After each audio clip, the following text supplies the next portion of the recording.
આકાશવાણી ભુજ સ્થાનિક સમાચાર નેહલ ઠક્કર વાંચે છે.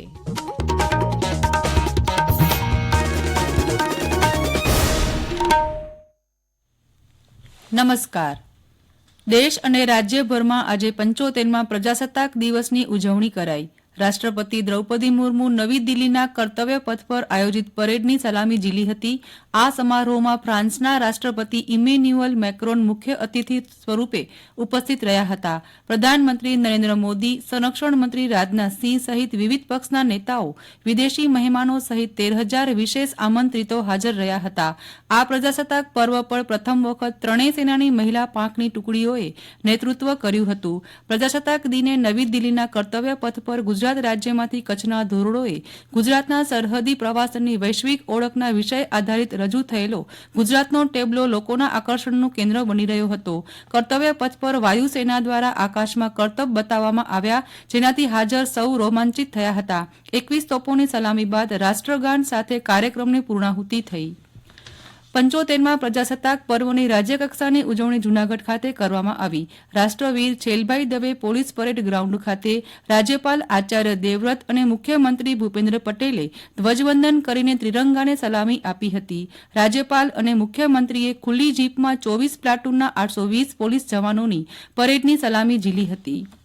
રાપર ખાતે રાજ્યમંત્રી જગદીશ વિશ્વકર્માએ 75માં પ્રજાસત્તાક પર્વે તિરંગો લહેરાવીને કચ્છીઓને ગણતંત્ર દિનની શુભેચ્છાઓ આપી હતી.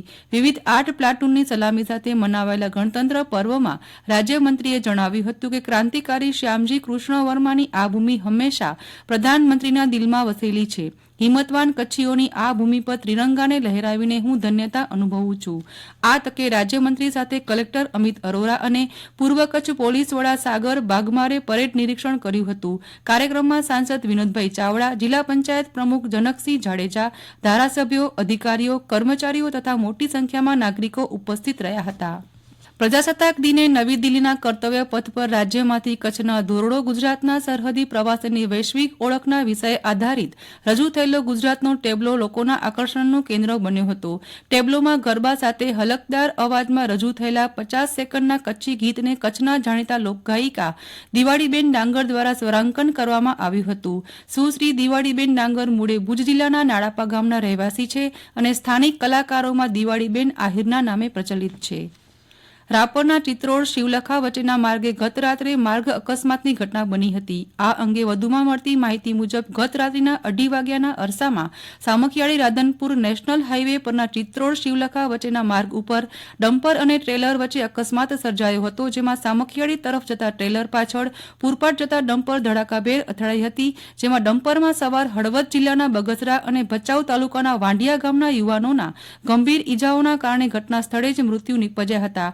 બનાવ અંગે અકસ્માતનો ગુનો નોંધી આગળની તપાસ હાથ ધરવામાં આવી છે. પ્રજાસત્તાક પર્વ નિમિત્તે ભુજ ખાતે બટાલિયન બોર્ડર વિંગ હોમગાર્ડ્સ કચેરી ખાતે ફરજ બજાવતા 4 કર્મચારીઓની પ્રશંસનીય કામગીરી બદલ તેમની સેવાની કદરરૂપે રાષ્ટ્રપતિ અને મુખ્યમંત્રીના પ્રજાસત્તાક દિન 2023ના ચંદ્રક માટે પસંદગી કરાઈ છે. રાષ્ટ્રપતિ ચંદ્રક માટે પસંદગી પામેલા દેવતસિંહ નારણજી જાડેજા અને પૃથ્વીપાલસિંહ ઝુંઝારસિંહ જાડેજાની પસંદગી કરાઈ છે, જ્યારે સેવા વિષયક માહિતી મુખ્યમંત્રીના ચંદ્રક માટે જગદીશસિંહ સંધુભા જાડેજા અને ભૂપેન્દ્રસિંહ બાલુભા જાડેજાની પસંદગી કરાઈ છે. આ એવોર્ડ મળવા બદલ આ કર્મચારીઓને પશ્ચિમ કચ્છ એસપી મહેન્દ્ર બગડિયાએ તથા સર્વે સ્ટાફ દ્વારા અભિનંદન પાઠવવામાં આવ્યા હતા. કેન્દ્રીય મત્સ્યોદ્યોગ મંત્રી પરસોત્તમ રૂપાલા આવતીકાલે તારીખ 27મી જાન્યુઆરીને કચ્છના પ્રવાસે આવી રહ્યા છે. આવતીકાલે બપોરે 3 વાગે કચ્છના દરિયાઈ સરહદ કોટેશ્વર કોરી ક્રીક ખાતે રાષ્ટ્રીય કક્ષાની કોન્ફરન્સમાં ભાગ લેશે. ફિશરીઝ વિભાગ દ્વારા આવતીકાલે કોટેશ્વર ખાતે સીવીડ ખેતીને પ્રોત્સાહન આપવા નેશનલ કોન્ફરન્સનું આયોજન કરવામાં આવ્યું છે. આ પ્રોજેક્ટનો હેતુ માછીમારોની આવકમાં વૃદ્ધિ કરવાની સાથે સંવેદનશીલ સરહદી વિસ્તારને વધુ સુરક્ષિત બનાવવાનો છે. ભારતીય ટીમે ઇંગ્લેન્ડ સામે 5 મેચની ટેસ્ટ સિરીઝની પ્રથમ મેચમાં 175 રનની લીડ મેળવી લીધી છે. મેચના બીજા દિવસે ટીમ ઇન્ડિયાએ રમતના અંતે 7 વિકેટે 421 રન બનાવી લીધા છે. રવિન્દ્ર જાડેજા 81 અને અક્ષર પટેલ 35 રને અણનમ રહ્યા છે.